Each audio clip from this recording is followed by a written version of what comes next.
Good morning. It's the 16th of Nollaig 2023, the 16th of December 2023. You're very welcome back to Real True Education, Not Fake News from the breakfast table.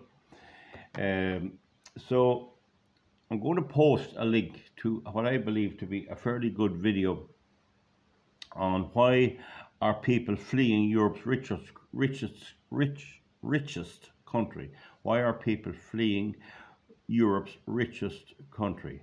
Well, they tell us Ireland is Europe's richest country. Whether that's by a little bit of sleight of hand of the accountants or in reality, I'm not so sure. It's an inflationary environment. It's very hard to know what money's worth and all of that. Anyway, I'll post a link to it here. Ireland energised by the Celtic Tiger economy.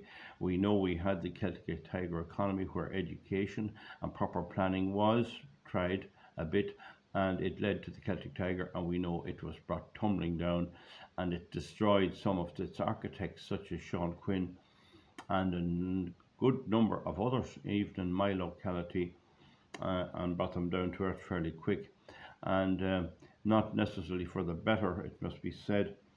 And now we see in this about how people are fleeing. So what we're seeing now is an influx of totally unqualified, uneducated foreigners into Ireland, while those who are educated, those who are good at doing the job, and those who are good money earners and would bring us to an increased wealth in the country are being forced to go. I believe a very true story told of three young recruit Gardaí who completed their training down in the training college in Templemore and were allocated to Dublin. And when they came up to Dublin City, they found they could not get accommodation at any kind of a price they could afford.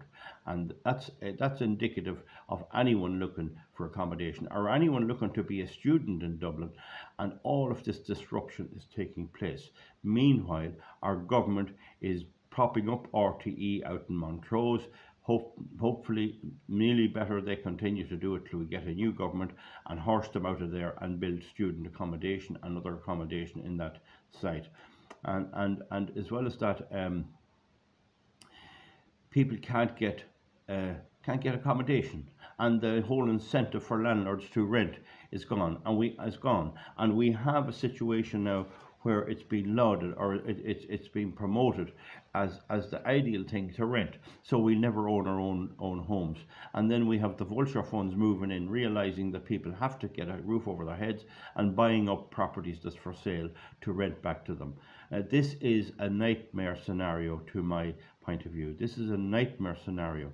And what I'm trying to get across to you here in these videos, folks, is that I have a wider vision for Ireland, a wider vision which I think will work. I spent my life designing houses, designing cattle sheds, designing drainage, fixing machinery, making things I need, and designing things. And it's quite obvious that the same principle applies to Ireland and other countries as well. You'll reap what you sow. Then we see the extremes of it. We have people posting on my migration videos that we have to be understanding to these people. Some say they're trolls, I don't know. And there's definitely people in Ireland who believe we should allow in everybody in here. I'd love to know how many they have taken in their own homes. I'd say it's very few. And I always feel it's very easy being generous when your hand is in someone else's pocket. But don't forget it, if the 90 migrants arrived into Ballyshannon, and let's say maybe 200 into Carrickmacross, there's 290 positions taken up by the state for people who have no input in here. We haven't a clue that could be just coming over for the increased dole, and meanwhile our own people are being pushed out. I think that the little bit of effort we put in has to be to convince our neighbours and everybody else about the sheer viciousness of this replacement theory. It really doesn't make sense that Helen McEntee from Northern County Meath, the Minister for Justice, should endorse this. I mean, she got an education. She managed to land one good job out of it. But how many others have to go and take the plane away to Australia, to Britain, and to other places? Is that good for us? Is that good for our health service in years to come when we can't get anyone to do it?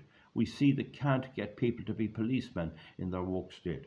So what I'm saying in a nutshell is it is quite in order to put the foot down and say we're stopping this. If it's wrong, excuse me, if it's wrong for Ireland to oppose migration, why is it not wrong for Iceland? Why was it not wrong in 2004, up to 2004, everyone coming in here had to go through a strict regime, immigration regime? What has happened in the world to cause this? I begin to suspect that the wars that happened long ago, the Crimean War, the First World War, the Second World War, and the Vietnam War, they were all part of a crack where the system cracks. We see in Ukraine the naivety, the sureness of the West, of the EU, Britain, and the United States and Canada, that they were right, that they really thought they were going to overthrow Putin, and they were going to have Ukraine in NATO and in the EU as one former bloc, and all of that. I think that that's an indication of how naive and how stupid they are. And a lot of this could be just a failure to have the cognitive ability, to have the brain work to figure out the consequences of what they do. And as any rational person knows, everything has consequences. It's sad for the young people, and I think it's quite in order for me in my golden years to draw attention to the obvious lunacy of this, and to be forceful and aggressive about it as people realize that we're being shafted by our own people, by our own government. The silence of the people we've elected is deafening. Where is Luke Ming, for example? Gone, gone, gone. Where is any of them? Has any of them expressed any opinion of this? And the answer is no.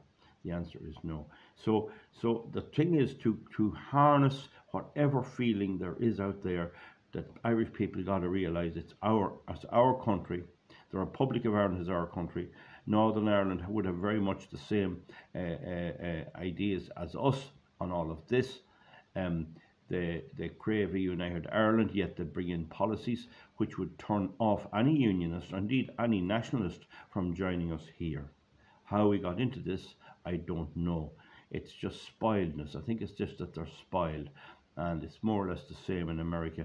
People raised on a diet of The Simpsons, all right, good enough maybe, but a diet of the silver screen, all made up in some back room, and plots and all this taught up by artists and all that is removed from reality. That's not the real situation. If you want a house, you got to get us land, you got to get planning permission, you got to design it, you got to design it right and wrong. And in Ireland there are a lot of bad houses built by people who only felt that they'd be gone before the houses would eventually fall. A good house should last several lifetimes.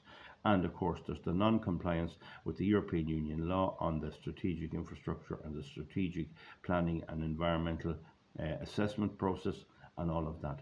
But my contribution here is to add the assessment part, that I'm assessing that we cannot do what we're doing without huge consequences, and that we must try and every way we can get in the way of government policy and try and block, by protest or whatever it is, block this going on until we hear until we have control of it.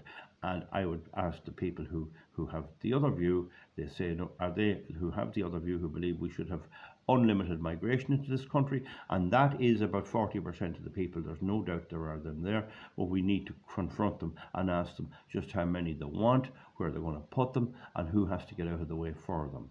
They may not want to know that.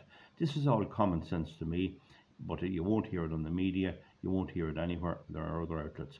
Check out the video I'm going to post underneath, folks, and we'll see you back for something else soon. Thank you very much.